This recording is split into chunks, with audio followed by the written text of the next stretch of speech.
it's interesting. Courage is not the absence of fear. It's the ability to overcome their fear. So they were fearful of losing their contracts. I had one of the NFL coaches call me, and they said, "Oh, Dr. McCullough, can you come talk to the players?" I said, "Really? You want me to come talk to a bunch of 300, 400-pound players and teach them about courage?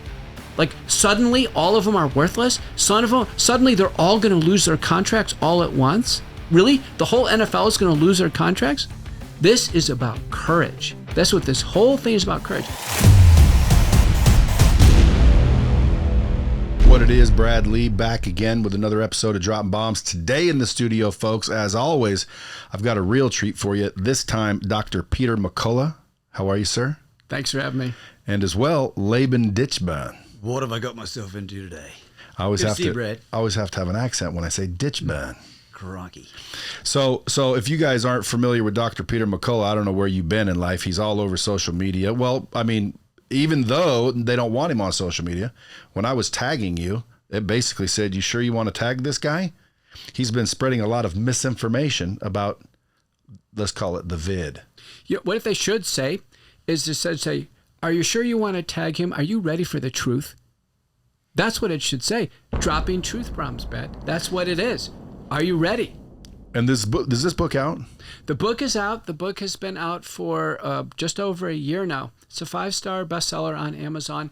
It's a gripping true crime narrative of what happened in this first year or so of the pandemic, when we make a very clear case that there was intentional suppression of early treatment that occurred in the United States, all over the world. Intentional suppression of early treatment in order to promote fear, suffering, hospitalization, and death.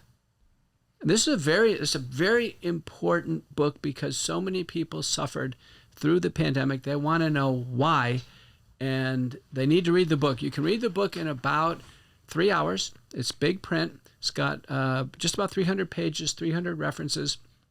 We outline in there, Brad, the biopharmaceutical complex. People say, who's doing this to us and why? It's in the book. Folks, the courage to face COVID-19. Well, the courage to face VID-19, preventing hospitalization and death while battling the biopharmaceutical complex, which most people would know as Big Pharma.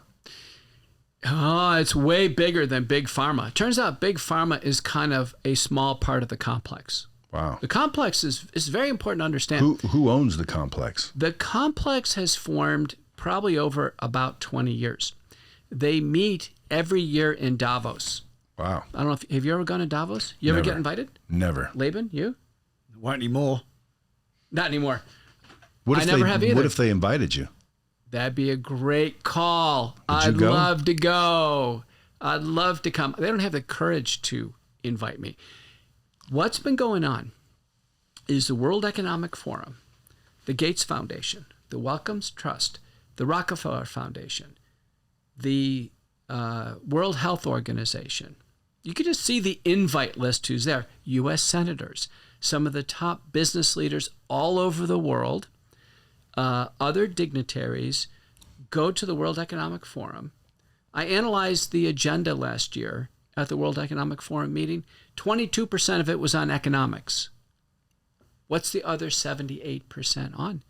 It is on a global plan, a global reset. And the kingpin of this syndicate is Klaus Schwab, who leads the World Economic Forum. But to fill out the syndicate members, they also include CEPI, Coalition for Epidemic Preparedness and Innovation, founded by Gates Foundation and WEF. Other supporters came in. They're a vaccine incubator. Gavi, Unitaid, all of the regulatory agencies. You can start in the UK with the MHRA, and the Australia, the TGA, South Africa, SAFRA, in the United States, the CDC, NIH, FDA, HHS, all these alphabet letters. They all are working together. They're working together, and the public utterances are really important. We have it in our book. Klaus Schwab it published a book called The Fourth Industrial Revolution, 2017. And he says in the Fourth Industrial Revolution, the environment won't change. What will change are human beings. They'll be transformed. It is a manifesto of transhumanism, a manifesto. And he says, Klaus Schwab has publicly said this, in the Fourth Industrial Revolution, the winner takes all. The winner takes all. What does he mean? Are you the winner? Am I the winner? Or is Klaus the winner? I would imagine Klaus. I imagine he's thinking he's on top and not on the bottom. What makes him think he'll be alive then? Well, he has grandiose visions. Now, I know, but isn't he he looks about 100? Well, listen, he follows up in 2020, a couple months after the pandemic is announced as a disaster, and with his book, COVID-19 and the Great Reset. And he says, aha, it's here. COVID-19 will be the opportunity for a global reset, a chance to establish a new world order. And again, the question is, hey, is it his order? Does he get to choose? Is he on top and I'm on the bottom, or vice versa? I think the answers are in the people go to Davos. Yeah. We need to take a look at who goes to Davos and look what's going on. I can tell you, Linda Yaccarino, now kind of high up there, maybe second in charge at Twitter. She's a WEF gal, that's for sure. You see there in her banner. How about our U.S. Director of National Intelligence, who's blocking release of the classified documents in Wuhan of all the U.S. agencies? Who's blocking that to Josh Hawley and Brad Wenstrup in the Senate and the House, respectively, right now? It is Avril Haines. Avril Haines is a World Economic Forum type of gal, just like Linda Yaccarino. Look at who goes to the World Economic Forum, and you can easily trace out what's going on. This is the biopharmaceutical complex. They have control now.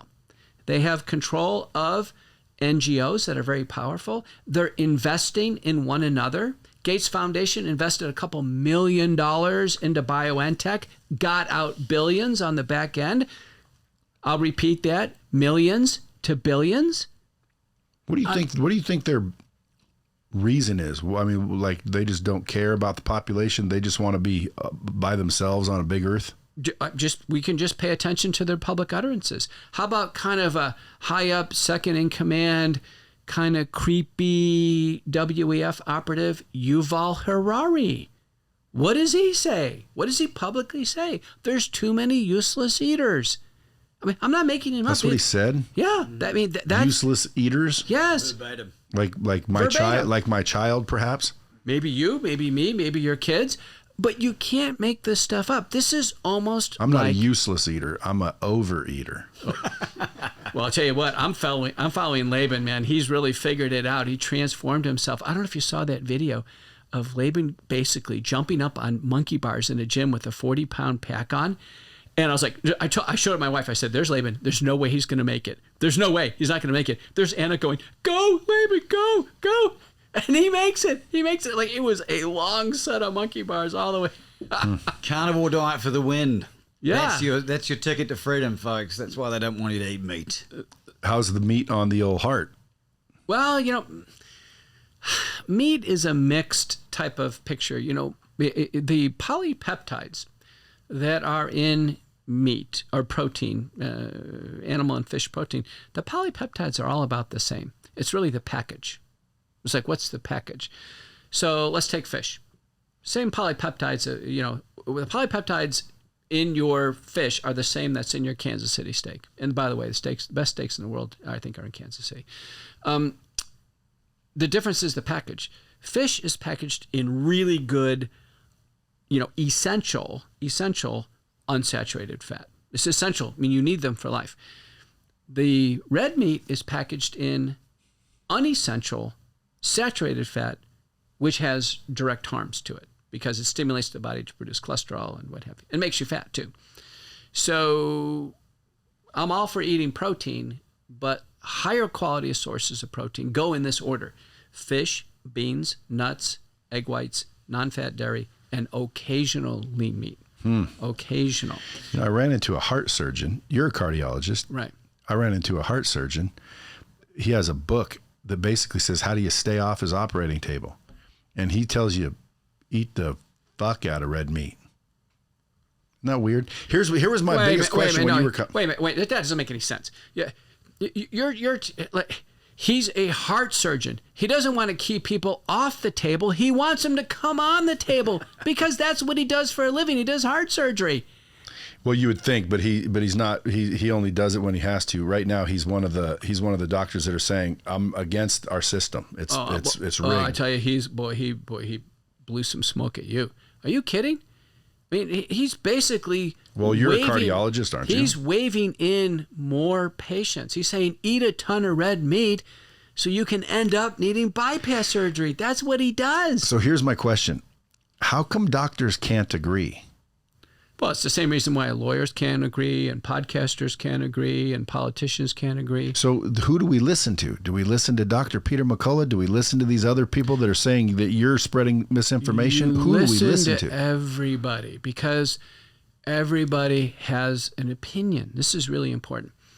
In medicine, there is no such thing as misinformation. It doesn't even exist.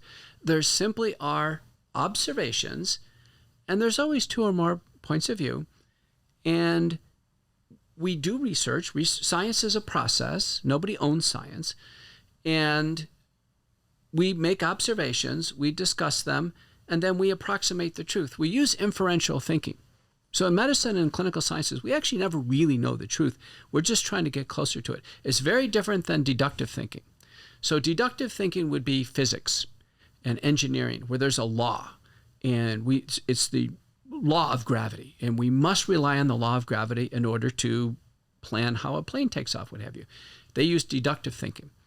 So in our field, misinformation doesn't apply. Do you know, I've never taken a board examination and the word misinformation come up.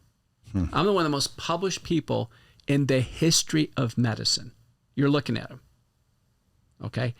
I've never published the word misinformation in any of my manuscripts. Doesn't exist. So misinformation first came up in the English literature around 1500.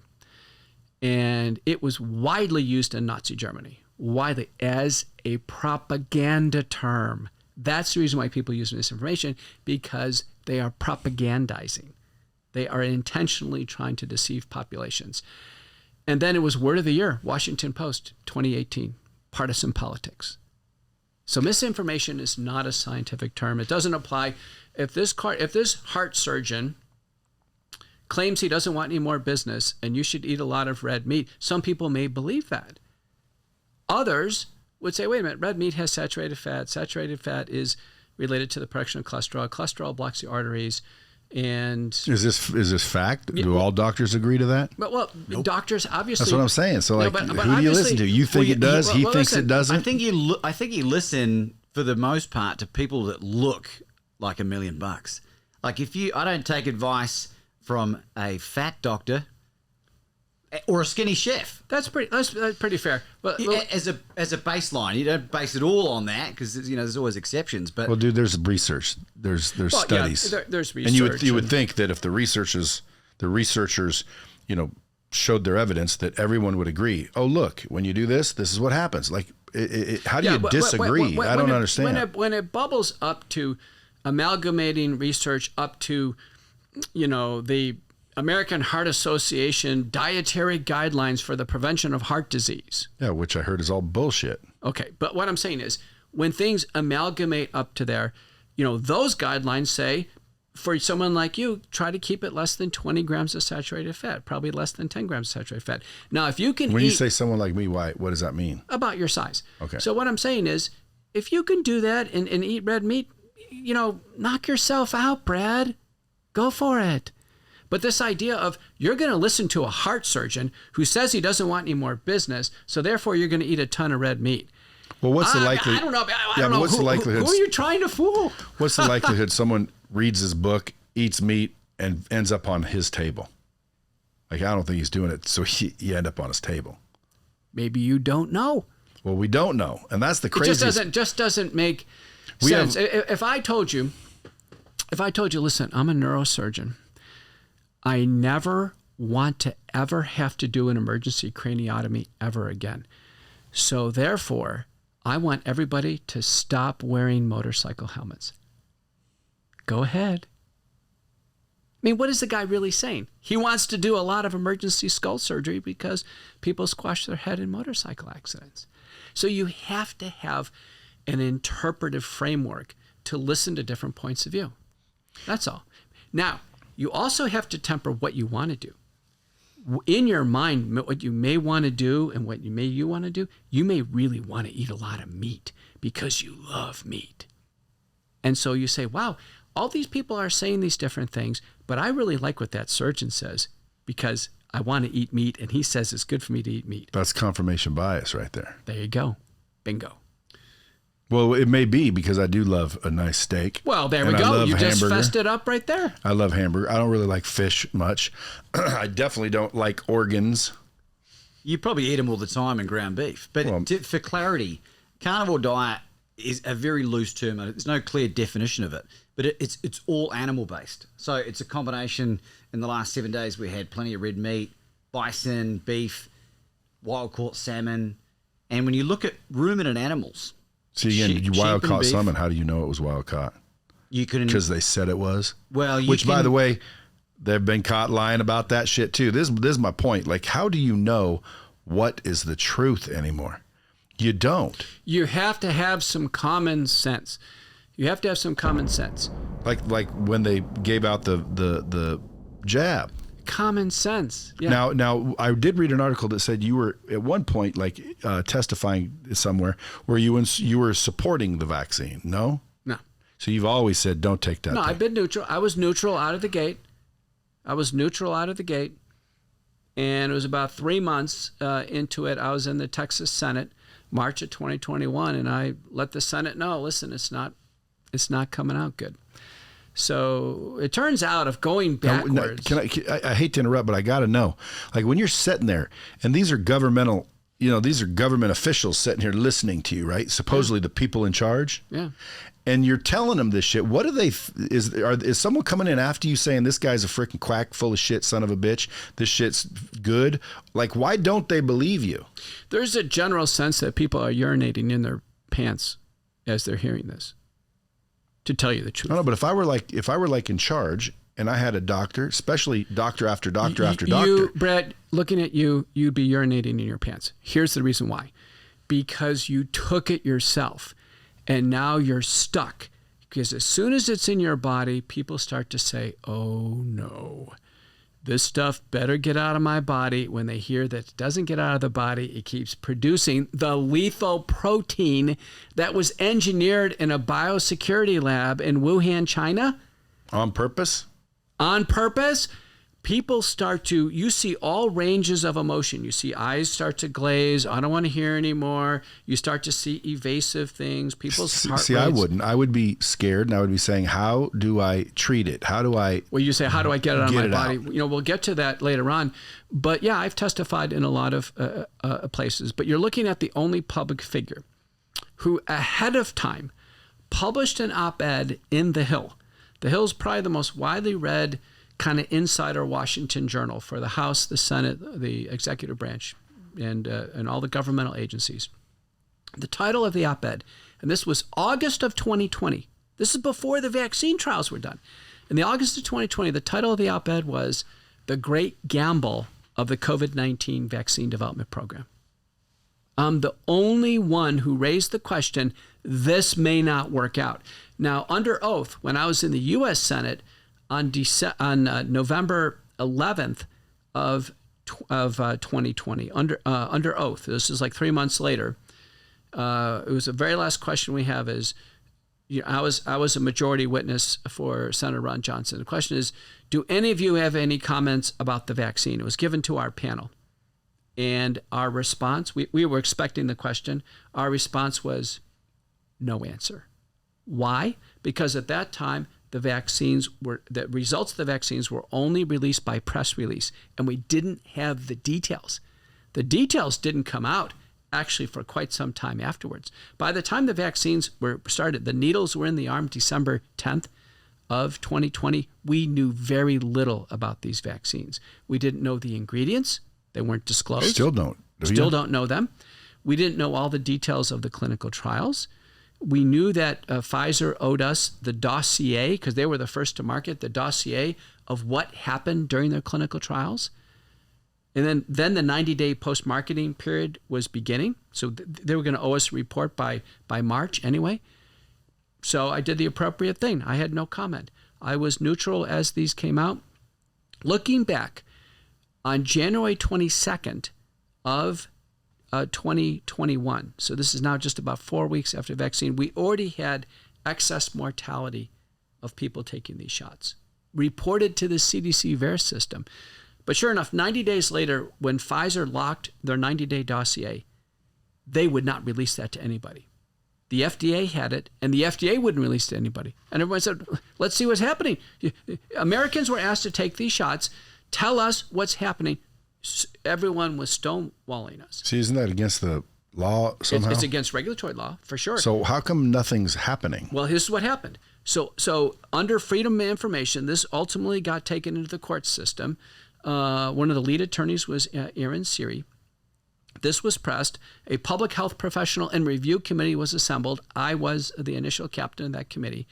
We said, listen, put all the data on the website. We want to see what in the world's happening with these shots. Finally, we got into the courts, and Pfizer said, no, we don't want it. We don't want to show it. We don't want to show it. The lawyer for the FDA says, we don't want to show it. In fact, we'd have to redact so much, it's going to take us 55 years before we get this out to the public. 55 years. And then there was more proceedings, and the FDA lawyer said, well, we are wrong. It's actually more than what we thought. It'll take 75 years before you. And the judge says, enough's enough. Let this out to America. When this dossier hit, what we found out, Pfizer knew about 1,223 deaths of people taking these shots. The families were horrified. They were calling Pfizer saying, my mother and my grandmother just took a shot. They died. Here's the details. Pfizer was taking down all the details. Out of how many people that took the shot? Initially in this first wave, I think by March we probably had 60 million people take the shot. No, we have, what do we have, 180 million people take a flu shot? So there wasn't that many people had taken the shot yet. And the point is, 5, 10, 15, 50 deaths. That's it, Brad. Take it off the market. You just don't let this roll for, 1,223 deaths like this is okay. So what we knew from that dossier is we knew Pfizer wasn't going to pull it. They were under emergency use authorization. Emergency use authorization was authorized by Becerra, HHS. He picked it up. And we knew that Trump had started this. Biden was going to continue it. Secretaries was continuing it. Department of Defense and HHS roll it out. The FDA is choreography. And no one was going to stop this. This was astounding. So this whole dossier was picked up by Naomi Wolf, former CNN commentator, liberal commentator. And at the Daily Cloud, she put together a team, and they've analyzed all the Pfizer dossier. They've actually produced a book on it. Pfizer has described all the horrific things that we now know the vaccines cause. And it's out in the open. But it took legal action to get the truth out to people. Hey, you want to spend an hour a week with me helping you become a business badass? Well, check out my group in the link below. But, 1,000 out of 60 million is really not that many. Now, that might sound cold-hearted, especially if it was me or my loved ones. But I've been told, if you give 60 million people a peanut, you'll have a bunch of people Completely wrong. We give out 180 million flu shots a year. We don't have 1,000 flu shot deaths. That's bullshit. Sorry, Brad. Do you have any? 1 or 2, maybe. See, why is that okay? Well, what I'm saying is the reporting systems report safety data. The vaccines, of all the vaccines given, now kids nowadays take well over 100 shots, if we include COVID, in the course of a kid's lifetime. I think a couple dozen in the first 2 years of life. Do you think that's declining now? Well, we'll get to that. But the point is, the safety system sees per year about 150 deaths. It may not necessarily be related, but people feel obligated to report. But it's 150 deaths. So no, we don't shrug off 1,000. No, it's 150, 150, 150, 150. The COVID vaccines hit and it skyrockets. And do you know how many deaths the system has now with COVID shots? 16,000. Yeah, 17,500.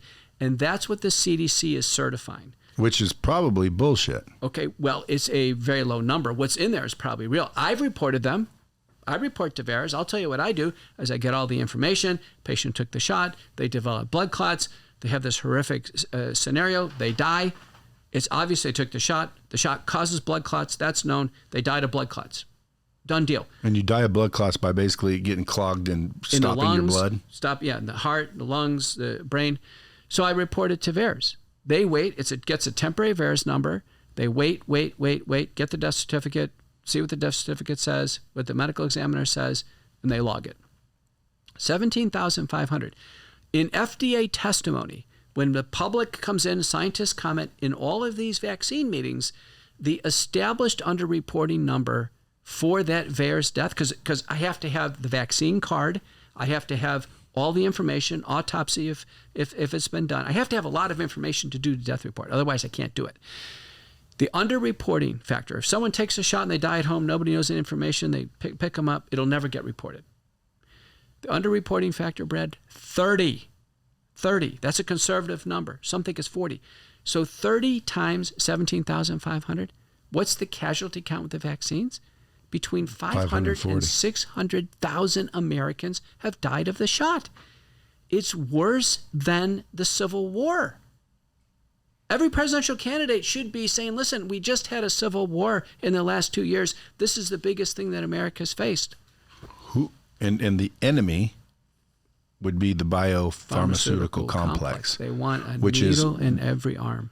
Yeah, so like, are they paying people off? Well, they're paying big time. You probably know this. The Biden administration, HHS, COVID Community Core funding. You must have missed out on that, Brad. I missed out. You missed out.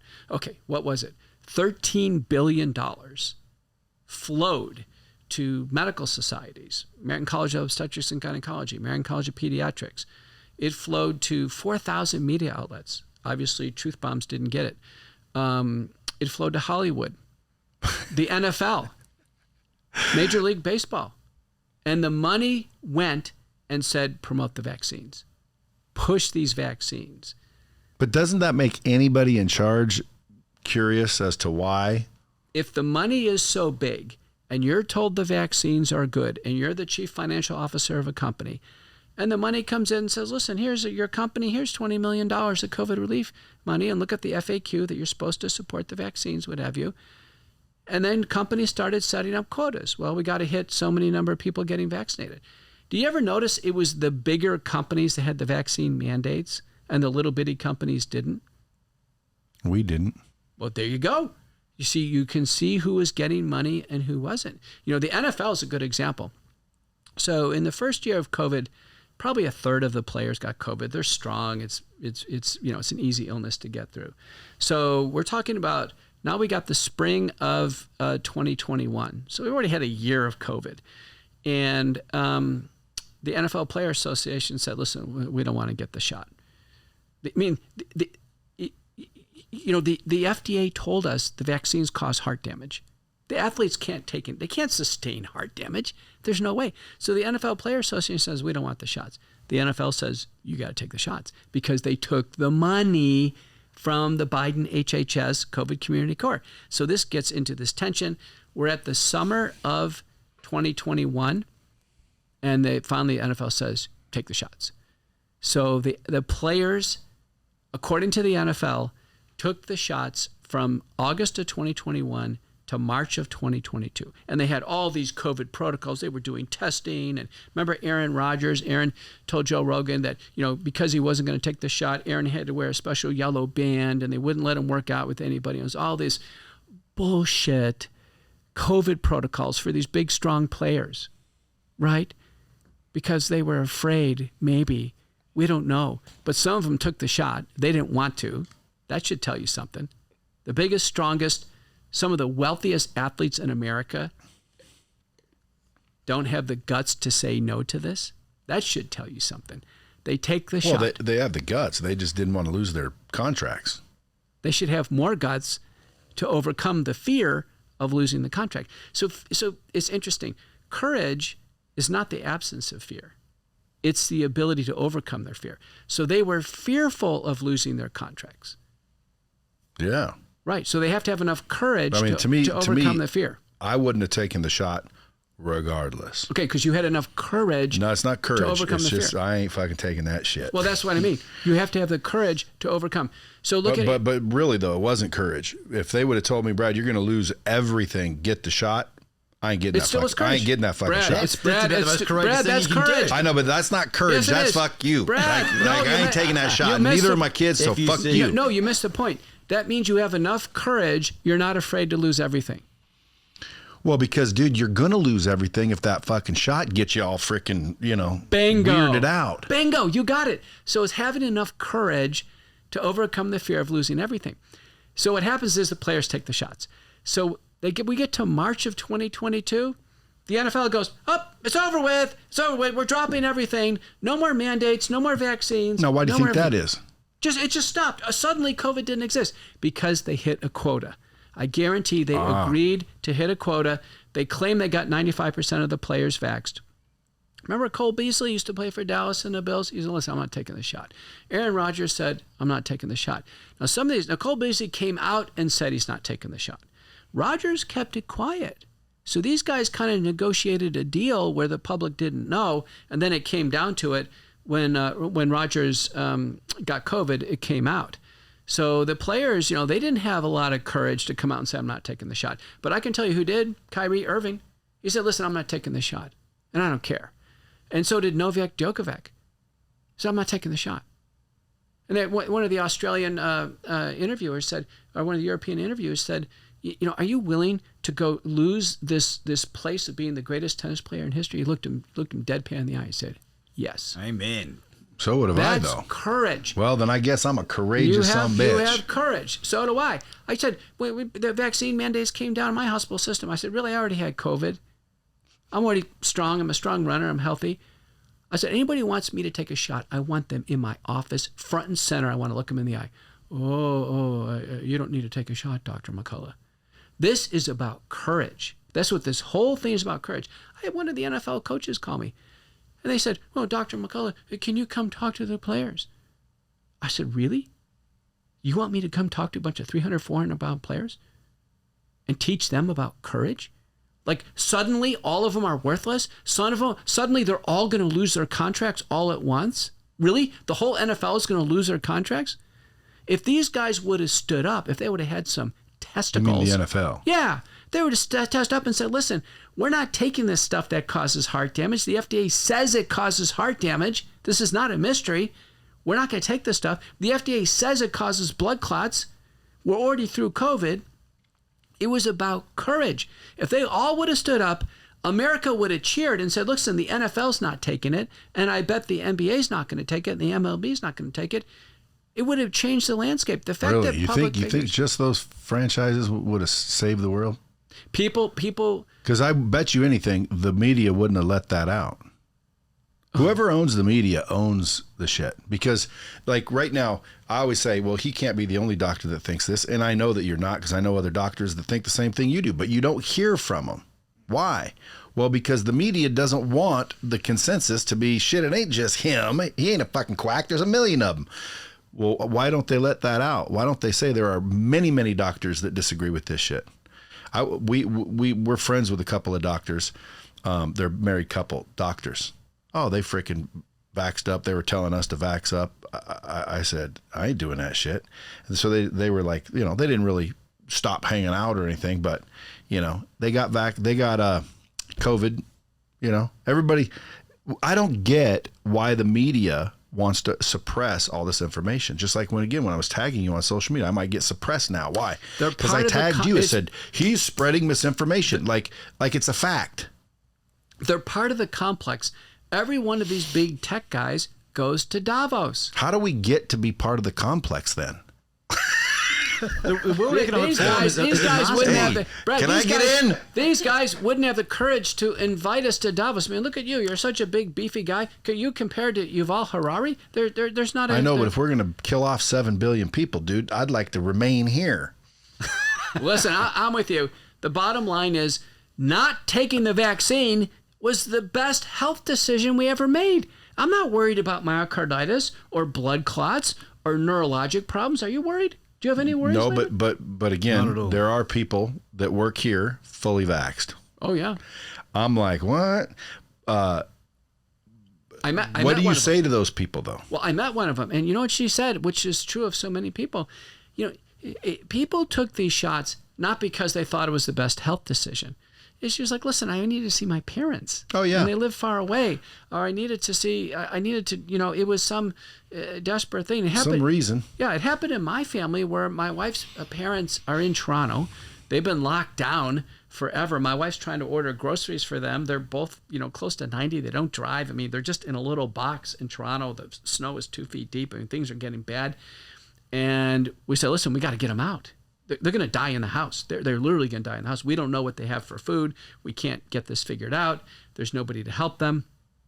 And my wife's sister says, I don't want to do it, but I'll take the shots. I got to go in and I got to get them out. We got to sell their house. There's so many things we have to do. And so my wife's sister bit the bullet and took the shots. I think this happened to so many people. There were a lot of people who weren't like Kyrie Irving or Novak Djokovic. There were a lot of people who are firefighters, police officers, people, just regular people who said, listen, I'm being told that if I don't take a shot, I'm going to lose my job. And I really think I'll lose my job. And they took the shots. So this is the setup for why people are so angry now. Because A, the shots obviously didn't work. Do you know anybody who took these shots who remained free of COVID? I didn't ask everybody. But they pretty much, everyone got it. I mean, it just, the shots did not work. The only I know thing, people that claim they've never gotten COVID. well, you know, there are serologic studies done where they measured the blood test. 97% of Americans that have it. There's a rare person. Did have it or didn't have it? Did. There may Yeah. be somebody tucked away out in the mountains somewhere who's living remotely who didn't get it, but basically we all got it. And I if- got it. if And it- it didn't like do anything. Yeah, it's pretty minor. Of course, you know what I did as soon as I got it? Fucking hydroxychloroquine, Blast it. ivermectin, the IVs, whatever Joe Rogan did. McCullough protocol. The McCullough It's the protocol. McCullough protocol. Well, then that's it what is. I did. El Cap. That's what That's I what it did. is. And dude, listen, my back started hurting, like, and I got like 104 fever. Yeah. And then I said, McCullough protocol. Yeah. I called it the Rogan mix, but I'm like, and my whole family was a Christmas. My wife just had a baby. She thought she had some sort of infection of her breast, you know, milk infection or something. So she was feeling kind of shitty. So she went and took a test. She came out, she's crying. And everybody's sitting there Christmas morning. I'm like, what's the problem? She goes, there's a bullet of a COVID. And I said, fucking, get away from me. I said, go in the bedroom. You know, it scared everybody. Like you were now infected. And it was just like, that was like if she'd have came out, should I have the flu? I wouldn't have said shit. But anyway, we all got it. The second she got it, I called the IV people. Everybody that was at the house, bam. Okay, that's the right instincts. And by the way, the next day, Yeah. So the right, Fucking so over. that's so important. The right instincts was, wait a minute, this could be a killer. You know, the average person who died of COVID died 6 weeks into it. 6 weeks. So it was all about the instantaneous hit it hard early.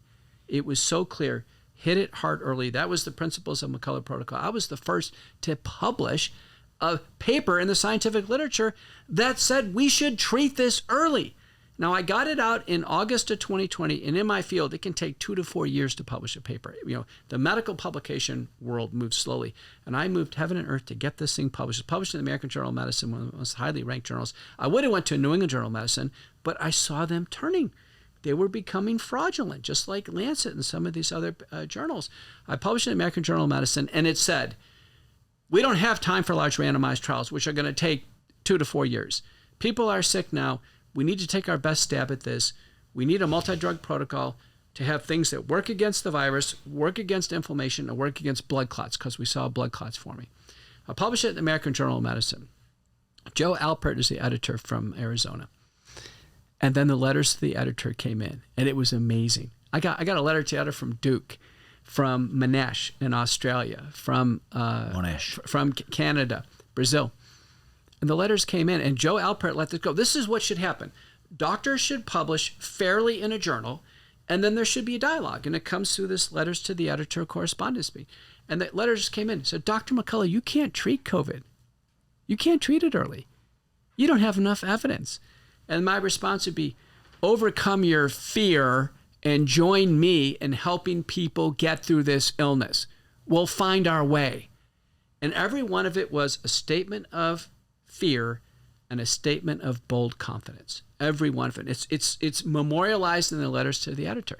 This whole thing was about who had the guts to step up. Do you know, we think in the United States, about 500 doctors had the guts to step up. We have 1 million doctors in this country. The vast majority stepped back and said, no, you can't treat COVID. I'm not going to treat it. No, I'm not. Because they don't want to lose their job. Because they're afraid. You think they can't all be in on it. They're afraid. Like my two friends over here that are doctors, I didn't see all of a sudden them become super wealthy because they were in on it. They're afraid. They were afraid. Yeah, because did somebody from the Association of Doctors come in there and say, the American Medical Board or whoever like takes away your doctor status, did they come in and say, if you talk shit about COVID, you're done? It did in Australia. All of them did. All of them did. They did it in Australia. They did it across all the medical boards in the United States. They all said that. They said, don't you dare try to prescribe these drugs. Don't you dare try to help patients. See, that's what so I think they're the bot ones then. Somebody paid them. Right. Did they get rich? They got paid by the complex. I'm nearly certain. Had to have, because dude, somebody at some point would have to be like, "Who the fuck are you?" And why would we ain't killing everybody? You couldn't buy ivermectin anywhere in Australia. Dude, I had a guy from the Philippines trying to send me ivermectin. They wouldn't let him send it to me. I'm like, dude, see, that's what I mean. Like, that's weird. It's weird. It's okay to say, hey, that shit ain't gonna work, dude. Dude, you're dumb if you take it. But to stop it, you can't have it. Like, why? This is a drug safer than Tylenol. Safer than Tylenol. Dude, I got ivermectin at the house. Sometimes I'll pop one just because I feel this fucking sniffle. Right. So that is, why wouldn't they? That's the reason why I took the effort with John Leake to write this book. Something is really bad going on when they're confiscating ivermectin, when they're decertifying doctors in Australia because they attempted to help patients. Ransacking well, dude, Australia, I used to want to go there, dude. That country, total letdown, their leadership. Complete letdown. I used to think Australians, I hate to say it, I used to think the guys and girls were real studs and stud muffins. They're a bunch of weenies. Dude, good news, I'm from New Zealand, bro. Listen. What I want to. But I was born in New Zealand, so I'm taking you're a that Kiwi. side of me. Well, listen. People always want to talk to the American public, but to me, they're useless. Why? Well, because we as the American public can't do anything unless we unite, and we can't unite because there's nothing to unite us. Meaning, there's no mechanism that would say we all agree. So, like right now, if we could all agree, Biden's a fucking idiot. Right? We all agree. He's no longer acknowledged as our president. No, we're not waiting. We're not waiting for this charade to end. He's out. And we all agreed. And the fucking majority of the United States agreed. How do you do that? Well, you can't unless you have some sort of proof of it. That's why when the government has meetings and they rubber stamp something, there's proof that they all met and they all signed and they all voted and, hey, sorry, that's the fucking law. We as people, the public, we don't have that.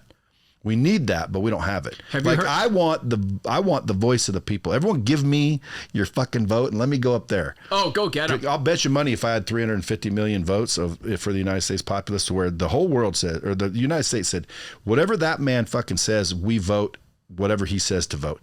I'd be dead. They'd kill me. I really believe that. Well, I don't know. You're so handsome. I think you could make it. On good looks. Yeah, but I'm serious. I'm serious. Brad, have you heard the song "Rich Men North of Richmond"? Yeah. You know why that'd be so popular? He called it. There's a bunch of rich men getting rich in Washington. They're part of this biopharmaceutical complex. They're not getting paid $10.99 wages from Pfizer. You know what's going on? Former FDA commissioner, good-looking guy, kind of young, a little younger than me. He's one of my contemporaries. Scott Gottlieb What's Scott do after he's FDA commissioner? He's on the board of Pfizer, going on CNBC every day. He's a frequent contributor on CNBC. I'm a frequent contributor on Fox. He goes in every day telling America to take Pfizer vaccines. What happens to the guy after him, Stephen Hahn? Well, now he's got a nice job at the venture capital firm for Moderna. There's a lead public health official in the UK. He just took a top executive job at Moderna. Deborah Birx, remember her, the scarf lady? The scarf lady. She was kind of a dizzy scarf lady. She's now the CEO of a biotech company. The complex rewards these agencies by telling them, listen, hang in there, support our gig, and you'll end up with a sweet, a golden parachute. How'd they convince all the governors? Well, not all of them. Kristi Noem, she's my fave. She was saying fuck you, but most governors, how do they get them all? Like, to me, that's what blows my mind, is like the whole world. That is powerful people if they can control the whole world. Which, like, you've heard of Andrew Tate, I'm sure.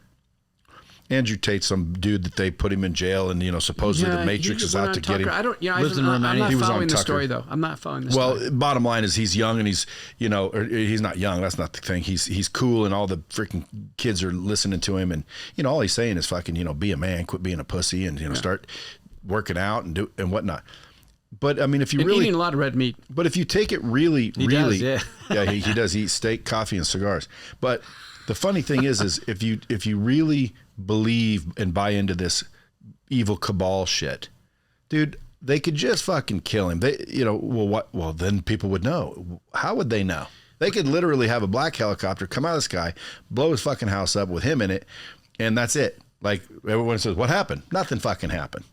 Maybe if he was a chef at the White House. Brad, you see what I mean? Like, dude, they just kill you. They kill you. Like, if they really didn't like what you were saying, why wouldn't they just kill you? There is a theory that everybody stays alive until you become big enough to be a problem. You're right. They hold all the cards, right? All the power. You asked about all the governors. I'd say, how about all the countries in the world? How do you pull this off? How do you pull this off? Every country in the world? So knowing that has massive power, what do we do?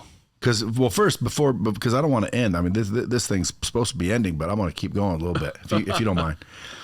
What about the people that are listening? Because I know a lot of people that listen to this said "fuck you" as well to the vax, but there's probably a bunch that had to take it. They got families to feed. They were scared, And again, I mean, I don't blame people for taking it. They were lied to, or supposedly lied to. I don't blame anyone for taking it. But if you did, I saw you on something recently where you have some sort of protocol to try to get that shit out of you. Just like I brought the country and the world the very first protocol on how to treat COVID. Now there's other protocols and different ideas, but the idea is do something, right? This is do something versus do nothing. You've taken the shot and you want to do something. We have a major paper coming out. It should be September 1st is publication date, and I'm real disciplined to make sure I publish all of my work so it can be criticized, so it can be held up in public and criticized. So it's not, it's in the open, fully transparent. It's called base spike detoxification. The protein that's causing all the problem in people is the spike protein. It's produced uncontrollably after these shots. The shots don't leave the body. They keep producing this stuff over time. It accumulates in tissues. Have you seen died suddenly? Is that what's happening there? Yeah, it is. I've published now in the preprint server, and it's under review, the largest autopsy study in the world.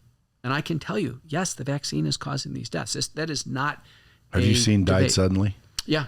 It's like rubbery shit in their blood. Yeah, I'm in the movie actually.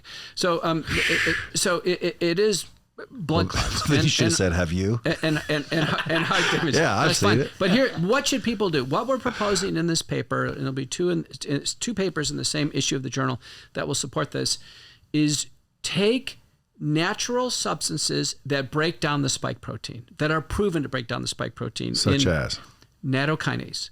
Hold on, what's that? Nattokinase, Nattokinase, nattokinase. It's derived from the fermentation of soy. The Japanese discovered this. When soy is fermented by a bacteria called Bacillus subtilis natto, it creates a kind of a goo that breaks down soybeans that has natural enzymes in it. The Japanese have been eating this for 1,000 years because it's a form of a blood thinner. It actually helps clean out the arteries and the blood vessels. So they've had it as a supplement, a capsule you can take for at least 2 to 3 decades. Spell it one more time. Nattokinase,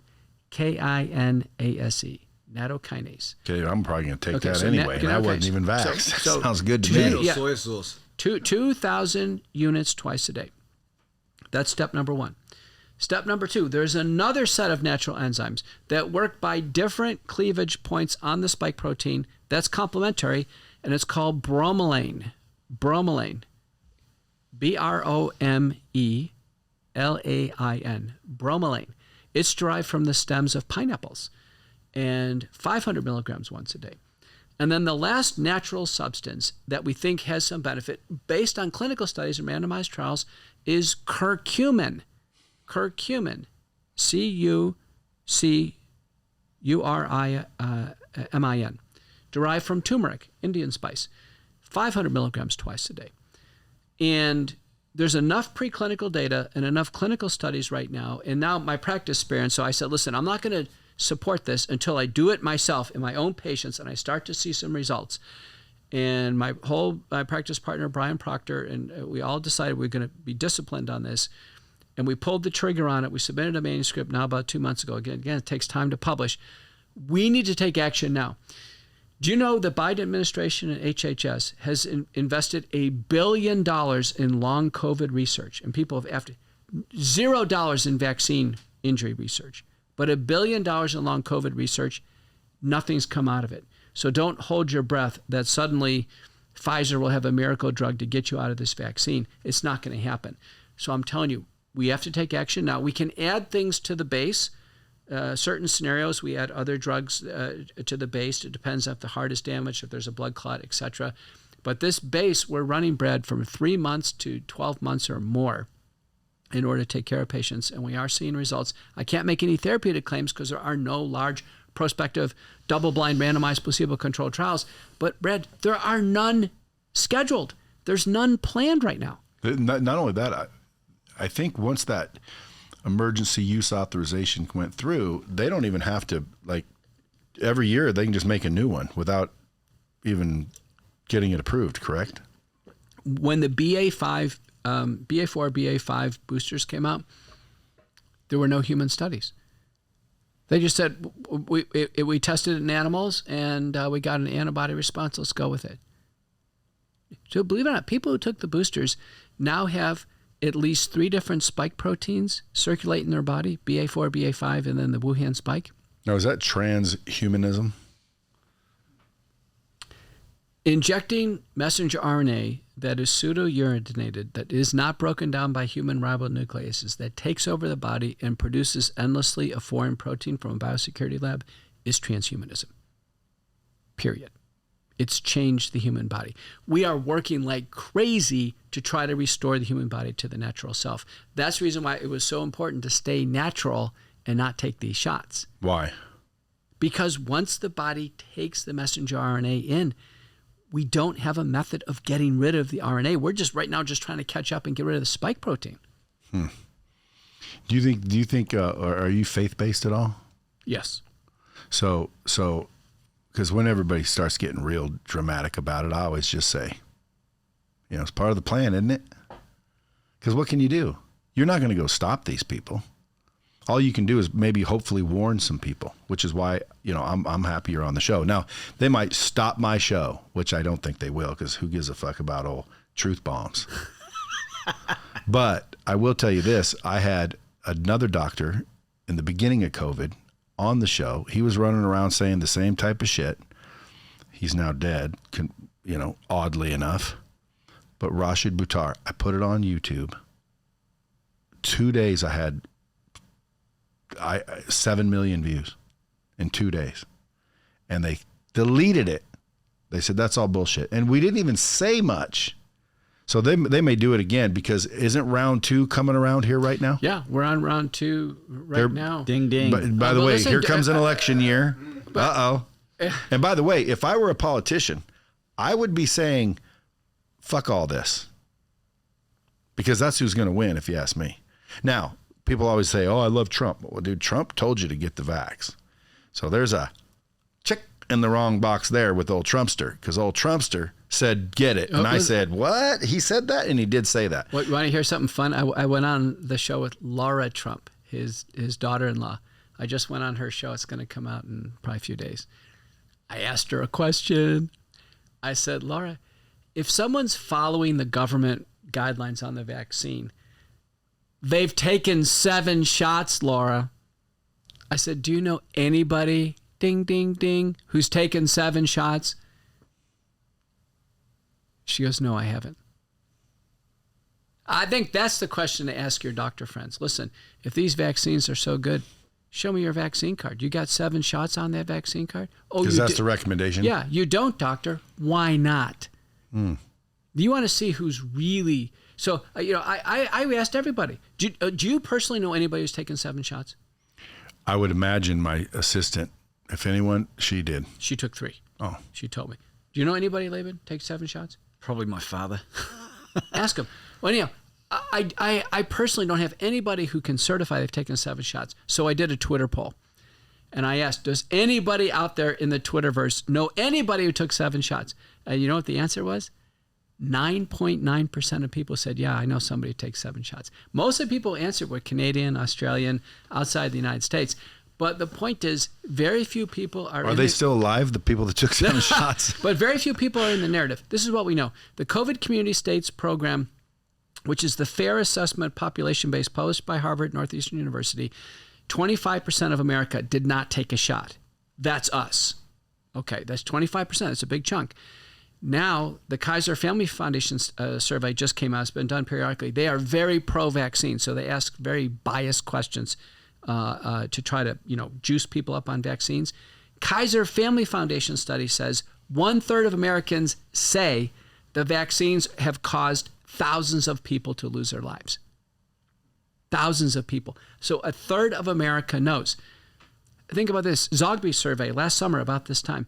15% of people who took the shots have some medical problem. They're seeing doctors. They've got blood clots. They've got neuropathy. Just 15? 15%. Yeah, 15. So here's the point. 25% of us didn't take it for a reason. The vaccine's kind of an important voter issue for us and health freedom. Another 15% are screwed by them. That's 40.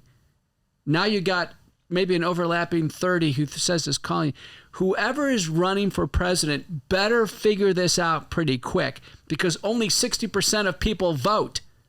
That's it. That's all you're going to get. 60%, even in the biggest election. So out of the 60%, we're talking 40 plus. This is a hot issue. Do you know many candidates can't even articulate where they stand on this? They're playing cat and mouse. Did you see that Tucker Carlson clip with Tucker and one of the candidates? Tucker says, well, so how many vaccine shots have you taken? And the guy leans into the microphone. Well, how many have you taken, Tucker? He goes, none. And everybody cheers. I mean, come on. Let's just be honest about it. Did Jamie Foxx take the shots or not? Well, apparently, yeah. The question is Jamie Foxx still really Jamie Foxx? Jamie Foxx came up to me in 2021. He did not look the same, I promise you that. I was at a Cowboys game, wanted to meet me. We talked and this and that. Jamie knew the shots weren't safe in 2021. Good guy, took shots. And then, I hear this story and suddenly, stroke and he's in the hospital and this and that. And he comes out and does this video. I tweeted out, I said, hey, Jamie, praying for you. I hope you held strong on what we talked about. Hint, hint. Well, clearly he didn't. This whole thing is about courage. Who has enough courage to say no? That's it. Where's it all going to end? 300,000 purebloods left in the world. Everybody else is dead. And by the way, if that's their plan, why would they want to be left with all the fucking people smart enough not to take it? Because that would be a bad plan. You know what my sinister mind, because I'm a little bit of a, I wouldn't want to say criminal genius, but yeah, when I was younger, I was like diabolical. So I thought, I know what the fuck they're doing. They're saying this COVID's being released, or, not released. The COVID, you need this shot or you're going to die, right? So everybody goes and gets the shot. Nobody's dying. What's going on? Now they release one where, because if you didn't get the shot, they don't want you around. You're not a sheep. You're not following their shit. So why would they want you alive? And that's what never made sense to me. So I'm thinking, well, maybe if you get the shot, right, another one's going to come, hopefully not round 2, and it's going to wipe out any of them that didn't get the shot. So in other words, they want to see who's compliant. You got that shot, and that shot didn't do shit about COVID. It's going to do shit in the upcoming one, meaning you're right. It didn't fucking do shit with COVID, but that ain't why you got it, my friend. You got it because of what we're going to fucking send next. And that's when everybody vaccinated will be safe, and all of us fucking assholes are going to die because we're saying fuck you to the biocomplex. Brett, that's not your idea. Do you know who said that? Who? Who said that they would use directed evolution and potentially tweak the virus, release it, and then chase it with the vaccine? Jordan Tristan Walker, the young executive for Pfizer who got stung in the Operation Veritas operation. He said that. What did he say? He said, yeah, we're talking about in meetings at Pfizer, tweaking the virus and then actually releasing it so we can make a new vaccine. It's come up in their meetings. Yeah, but that's not what I'm saying. What I'm saying is they did it on purpose, because you're thinking if everyone has the vaccine, those are the sheep. Why would they want their sheep to die? I wouldn't want my sheep to die. I want the wolves to die. I want the people that aren't listening to die. So I would release this vaccine to my sheep, see who's my sheep, and then all the other ones are like laughing at me because they didn't get it. Well, the real one coming, that's what inoculates you against it. Yeah, that can't be the case, though. Quit giving them ideas, Brett. Yeah, quit giving them ideas, but the vaccine is making people sick. It's weakening the immunity. There's nothing to suggest it's providing any protection. And I wanted to get this citation in. Tanaka and colleagues from Japan have published this. There's 2 analyses now. They think Omicron, this recent variant, this was actually engineered in a lab. This isn't evolution of the virus. This thing should have ended with Delta.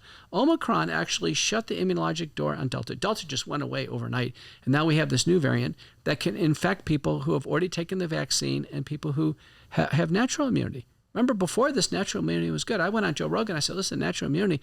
I had COVID. I would go point blank to people and cough in my face. I couldn't get it again. But Omicron, once that blew in, you could. I interviewed Eugenia Barrientos from El Salvador. She never wore a mask. She treated tens of thousands of people. They coughed in her face. She goes, I'm not afraid of this. Do you know that? I asked her, I said, what do you think about the Chinese? They're wearing hazmat suits, tackling each other, stuffing swabs up each other's noses. She goes, they've lost their minds. Think about it. In the world, we've had people that never wore masks and they didn't care. And we have people wearing hazmat suits. It's the same humanity. It's the same virus. What's the difference? Hey, and here's also one thing I want to say to the world, to the public. The police and the military. Without them, these politicians are helpless little fucks. So again, just remember that if you're in the law enforcement world, because it's the law enforcement that runs around and beats people up and whacks them in Australia that I've seen, the United States, wherever. So again, to me, it's like, who do you talk to? Military, law enforcement. Why? Because without them, the politicians ain't shit.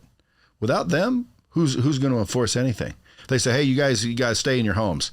Well, if without law enforcement, dude, the politicians aren't going to walk around trying to enforce anything. So I would say appeal to the law enforcement and the military. And to me, that's why I don't think it'll ever go too crazy.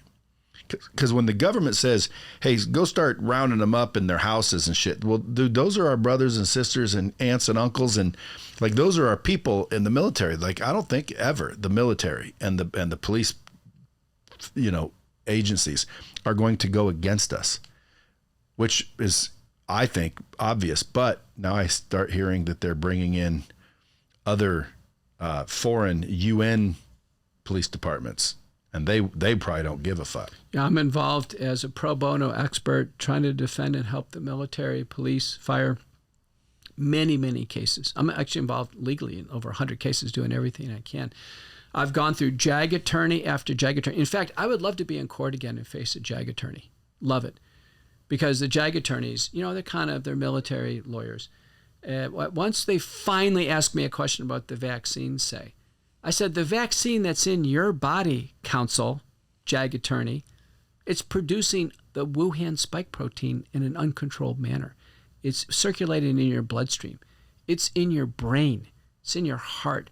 It's causing blood clots. You can start to see the sweat drip off the forehead of these JAG attorneys.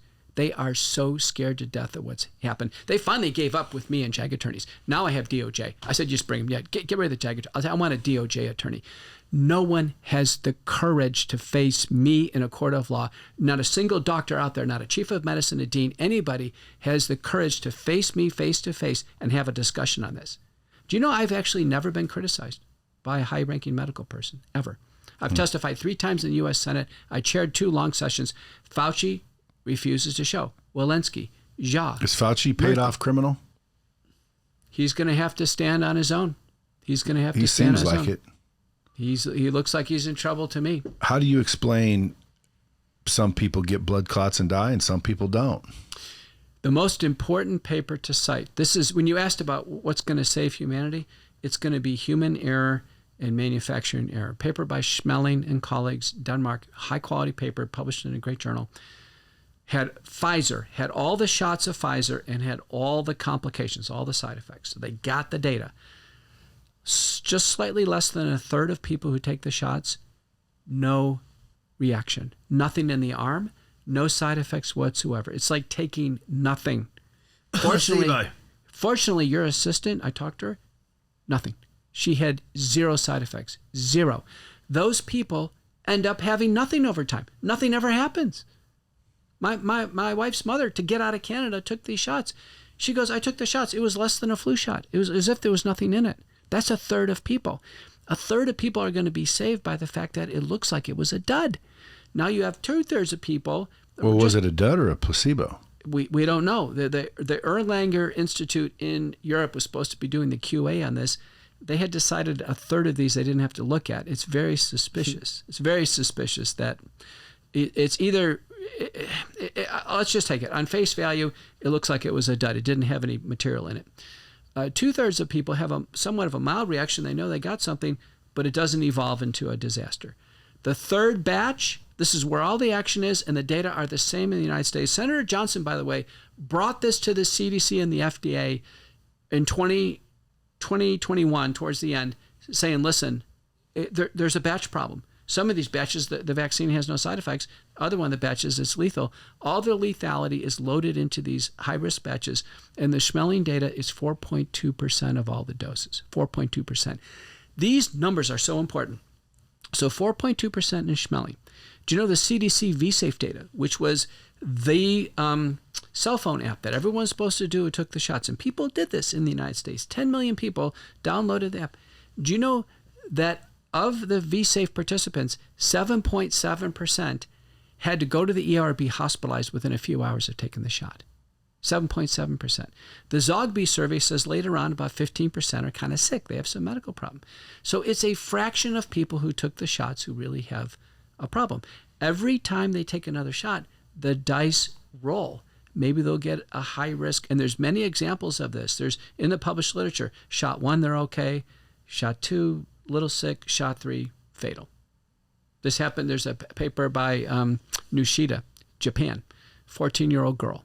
Takes shot 1 of Pfizer, a little sick. Shot 2, a little more sick, has to go out of school for a couple days. Shot 3, she's having trouble breathing that night. She tells her sister's worried, tells the parents, they find her dead the next day. They do an autopsy. Every organ in her body is rotted out with spike protein and inflammation in the peer-reviewed published literature. One case like this, the American College of Pediatrics, the American Association of Pediatrics, the American Board, there should have been warning letters going out to every parent, every medical association saying, listen, this can be fatal, black box warning. No word of it. No word of it, Brad. That's what I don't get. Dead kid, proven by autopsy. That's the reason why no one has the guts to face me face to face. No one. Because they can't explain it. They can't face the truth. They can't. Oh, am I worried? I'm not worried. These people don't have enough guts to walk up to me, for crying out loud. Why would I be worried, Brad? Well, we know you're not suicidal, correct? I'm not. Neither am I, incidentally. I'm not. By the way, neither am I. Quite fucking happy. Interesting, man. I'll tell you.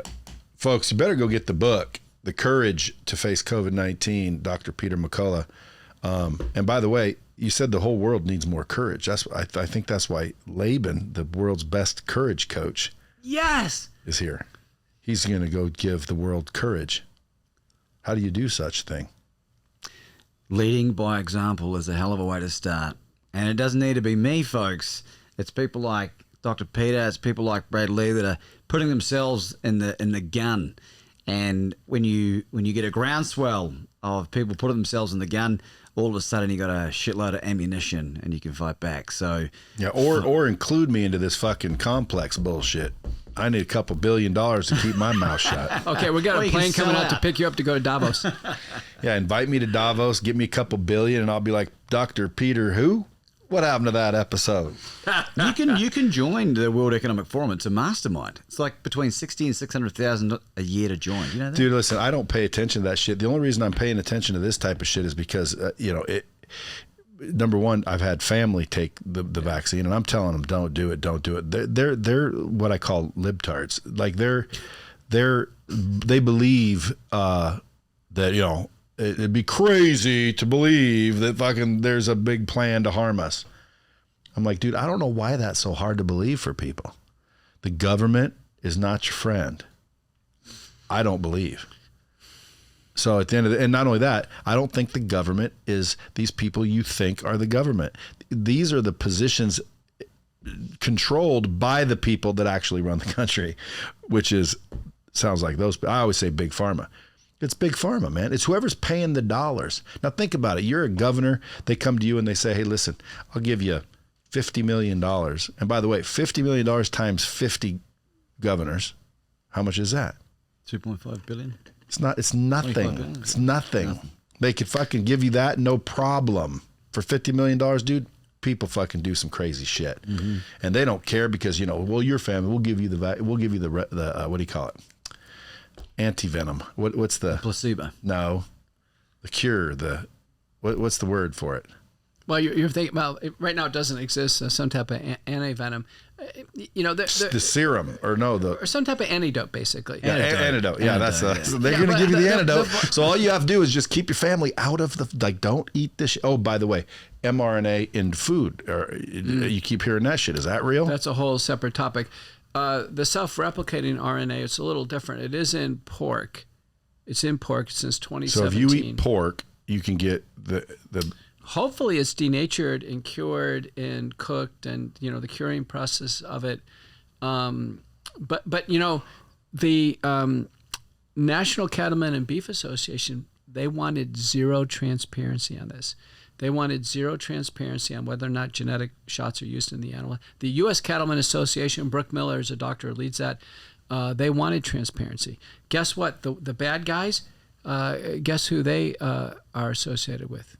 Gates Foundation, and they're associated with the complex. Which happens to be the largest farmland owner in the world now, Bill Gates. Yes. Like, is he some evil fuck that wants everybody dead or something? Listen to his name. Build Gates. That's what he's doing around all that farmland, isn't he? He's a weasel. His name's not Build. Well, it could be. We'll be after. But we have to be concerned. There is a vaccine ideology. It's out of control. Naturopathic veterinarians tell me we don't need any vaccines in our livestock. We have good, clean farming processes now. The human vaccines, a lot of them are obsolete because we have clean environment now, clean water. We're not living in squalor. There's been a vaccine ideology to continue to vaccinate more and more and more and more and more. Every year there's more vaccines. Money. It is, and not only that, the vaccine that 20 years from now is going to cause cancer. Money, money, money, money, money, money, money. It's like all money. Like, why is that so hard for people to understand? Like you said, that heart doctor, he does not want you on his table. I believe, I haven't read his book yet, but I believe he's kind of like you. He understands that this is a scam. And first thing he said is, don't listen to anything the American Heart Association tells you, you know? Well, I would say this much. The methods by which diets largely are cardioprotective is where people lose weight. So if you eat meat and therefore you're not eating tons of sugar, starch, and other things, and the method is you're nice and lean, it's a lean horse for a long race. I mean, I would take being lean more than anything else. Yeah, but that's what I mean by common sense. Like, man, when I fucking eat, carnivore-ish, I get in shape, I feel great, my energy's awesome. That's it. But when I eat the shit they're telling me, like the food pyramid, it literally said like Cocoa Puffs is better than steak. Oh, like, I know. Are you kidding me? The food pyramid said eat 5 servings of white starch a day. You should be stuffing in cupcakes all day long. It's like, no, it's just so there are so many things that get out there in popular clinical medicine that are just fundamentally wrong. And I think COVID has brought things to the fore. Do you know there's a tremendous interest now in people going natural? They're sick and tired. They don't want prescription drugs. They don't want any more vaccines. They want natural solutions. 100%. Yeah, and I know a lot of people out there that got the shot, and they tell me, dude, they wish they didn't. So I'm going to give them your recipe. We're going to post I don't call it recipe, the cure. I don't want to call it the cure. Yeah, but it's called detox. No, it is a suggestion. I advise the Wellness Company. They're an alternative healthcare system that's come up in the last year. I'm the chief scientific officer, but they have the nattokinase product. That was the first one to market with some helpful additives. It's called Spike Support. So Spike Support is pretty easy to remember. Wellness Company. I'll shoot you over the links to get this. And our paper comes out. You can get any of these at Amazon or any health food store. You can get them anywhere. I would feel so much better if people were doing this, because at least we're doing something. We know the spike protein is damaging the heart, is causing blood clots, is causing these problems, and we know these substances, in the best data available, help us get rid of this stuff. Folks, you guys can come to your own conclusions, but if I were you, I would do some research. I know people that I wouldn't make sense, but I was going to say I know people that didn't get vaccinated and they're not dying, but we're all dying. That's the funny part. Well, listen, we're all going to die whether you get vaxxed or not. But Brad, there are people, to be fair, never took a shot, but they've had COVID 3 times and they have blood clots. I have lots of people like this in my practice. They also need this spike detoxification. We measure antibodies against the spike protein. They're through the roof in these people. Shortly, we'll have a spike protein blood test. Invitrogen's bringing this to market. We're going to measure it. So it's not just the vaccine. It's COVID itself. COVID and the vaccine both expose the body to this unnatural engineered spike protein. So you're saying you would be better off just getting COVID without any vaccines? Oh, yeah, for sure, because with COVID, and you treat it early, you limit the systemic exposure. When we install the genetic code for the spike protein, one gets probably 10-fold, 100-fold more spike protein. Yeah. It's night and day difference. But both expose the body to it, and I've seen complications from both. I think the vaccine is way worse. Sadly, all my patients took the vaccine. They also had COVID because it doesn't work. So it's even worse. So they're loaded with spike protein. It doesn't. The vaccines don't work. They get COVID anyway. They end up with a complication. I've seen that over and over again. Folks, pay attention. I appreciate you coming in, Laban. Thank you, Brad. Appreciate you. Thank you, Doc. Thanks. Anything final to the bomb squad? I was just going to say something. It sounds like these medical professionals are just like, I'm not a gynecologist, but I'll take a look. Folks, as always, until next time, keep it real. Think in your head right now, I'm cool.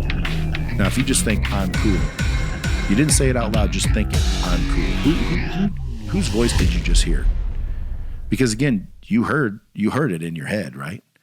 Whose voice is that? Is that your voice? Whose voice is that? That's the voice of what I would consider. Sometimes, by the way, it's not you. It's not you. The real you is the being